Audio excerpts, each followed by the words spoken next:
There is a particular kind of person who fails not despite wanting to change, but precisely because of how intensely they want it. They read, they reflect, they set goals with real intention. They wake up on certain mornings with a clarity that feels, for a few hours, like the beginning of something permanent. And then, not with drama, not with a visible breaking point, they end up exactly where they started. Sometimes in a slightly worse position, carrying the additional weight of having failed again at something they cared about. This is not a story about laziness. It is not a story about weak character or insufficient motivation. The people who fit this description are often the most driven people in any room, the most reflective, the most aware of what they want and why they want it, which is precisely what makes this particular kind of failure so hard to name. Because from the outside it looks like a problem of consistency, a problem of follow-through, and so the person goes looking for better systems, stronger habits, more structured routines. They stack new tools on top of old patterns, they improve the surface, and something underneath remains completely untouched. What operates underneath is not a character flaw. It is a mechanism, one that runs faster than reflection, quieter than intention, and with more authority than any plan the conscious mind has ever made. Most people believe their decisions begin with awareness, that they see a situation, consider their options, weigh the possibilities, and then choose. This is the story we tell about how human beings work. It is a convincing story. It is also, in almost every meaningful case, inaccurate. The mind that processes experience is not a single unified instrument. There are two systems operating simultaneously inside every choice, every reaction, every attempt to do something differently. One of them is fast, extraordinarily fast. It reads a room before the eyes have finished scanning it. It recognizes a pattern before the reasoning part of the brain has been consulted. It responds to a memory before the person knows they are remembering. It does not wait. It does not ask for permission. It simply acts. The second system is slower, more deliberate, capable of nuance, of abstraction, of sustained logical reasoning. It is also enormously expensive in cognitive terms. It tires, it resists, it shuts down under pressure, and most critically, it almost always arrives after the fast system has already made the call. This is not a metaphor. This is the actual sequence of events inside a human brain processing a choice. By the time a person thinks they are deciding something, the faster system has already produced a response. What the slower system does, most of the time, is not deliberate. It narrates. It constructs a plausible account of why the decision that already happened was reasonable. It performs the role of author on a story that was written before it picked up the pen. For most small decisions, this works fine. The fast system is calibrated by experience, by pattern, by accumulated context. It is good at reading environments. It is good at navigating familiar terrain. But when a person is trying to change, when the whole point is to move outside the familiar terrain, this same speed becomes the obstacle. Because the fast system doesn't evaluate whether a pattern serves the person anymore. It evaluates whether the pattern is consistent with what has always been true. And if the person's deepest internal story says, "I am someone who does not sustain this kind of change," the fast system acts on that story with perfect efficiency, long before any plan has had a chance to run. There is a moment, small, almost invisible, that happens in the hours or days before the pattern repeats itself. A person has committed, genuinely, to something different. They have told people. They have written it down. They have felt the particular clarity that arrives when a decision finally aligns with something real inside. And then, at some point that does not announce itself as significant, something shifts, not a dramatic collapse, just a slight redirection, a rationalization that sounds reasonable, a reason to wait one more day, a sense that this particular moment is not quite right, that the conditions are slightly off, that tomorrow the energy will be better. And then it happens again and again. And the pattern that was supposed to end simply continues, now wearing the costume of reasonable choices rather than admitting itself to be what it is. The person watching this from the outside might call it avoidance, might call it fear of commitment. The person living it calls it something different.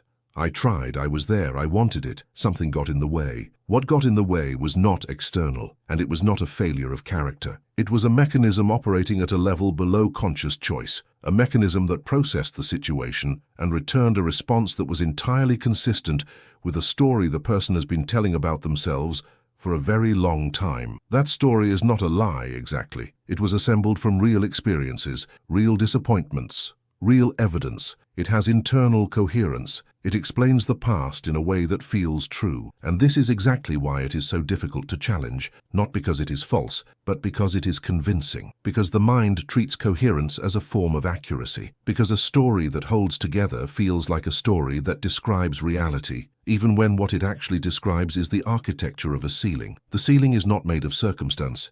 It is made of narrative, and narratives do not yield to effort. They yield, slowly, incompletely, with enormous friction, to the kind of examination that most people spend their lives finding reasons to avoid. Here is the part that becomes difficult to look at directly. The mind, when asked to evaluate its own beliefs, does not go searching through its history for evidence. It retrieves the most recent, the most emotionally charged, the most readily available information, and it treats that information as representative. If someone has failed at something 4 times, the memory of those failures is highly available. It colors every new attempt before the attempt begins. The fast system reads, "this situation again," and immediately applies the response that the previous situations generated. This is not pessimism. It is not a personality trait. It is the actual computational logic of a system that was built for efficiency, not accuracy. And here is where the illusion de validage, the illusion of validity, operates with particular cruelty. A person can construct,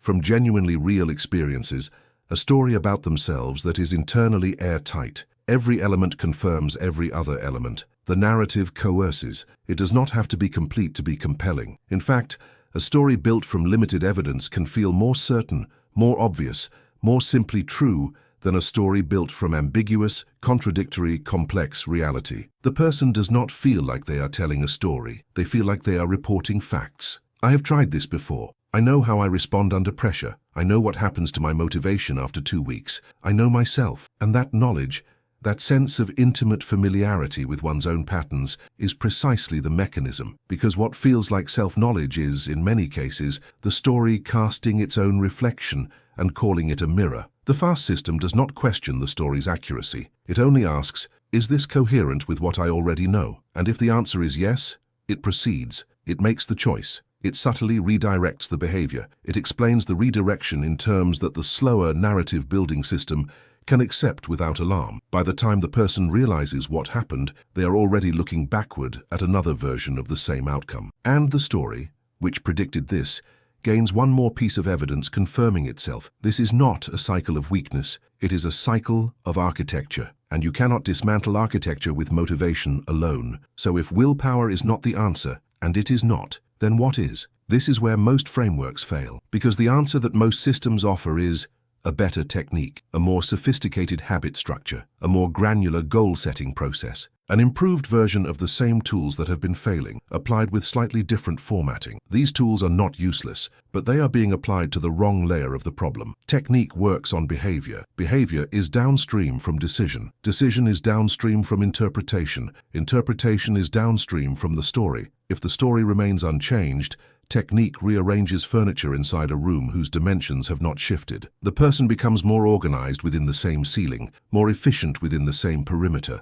more aware of their patterns, while remaining inside them. This does not mean the story cannot change. It means the story will not change through effort applied at the wrong level. And here is the contradiction that sits at the center of this particular kind of stuck. The very intensity of the person's desire to change can become a new layer of narrative. I am someone who wants this deeply. I am someone who is committed to growth. I am someone who takes this seriously. These statements can function as identity, a new story told about the self that generates its own sense of progress without requiring that anything structural actually move. The self that pursues change can become its own resting place. The searching can replace the arriving, and the person wakes up years later with a rich interior history of sincere attempts and the same essential ceiling still in place. If something in this sits uncomfortably close, consider staying with that discomfort for a moment rather than immediately looking for the next framework to make it go away. Sometimes the discomfort is more useful than the solution. If this kind of reflection opens something in you, if this channel is a space where you want to keep looking at what actually operates behind the choices we think we're making freely, consider staying close. there is more to examine here. The most counterintuitive thing that emerges from looking honestly at this mechanism is the following. The problem was never effort, not in the way most people define it, not as the quantity of force applied toward a goal, because the people who struggle most with this particular form of being stuck are frequently exhausted by how much effort they have already applied. They have pushed. They have tried. They have returned to the same commitment so many times that returning itself has become another behavioral pattern, another version of the loop, dressed in the language of persistence. The problem is where the effort was directed. When effort is applied to the surface, to the schedule, to the habit, to the system, to the accountability structure, it produces surface results, sometimes impressive ones, enough to maintain the belief that the approach is working, enough to generate hope, not enough to touch the structure beneath. The structure beneath is the story, and the story does not respond to force.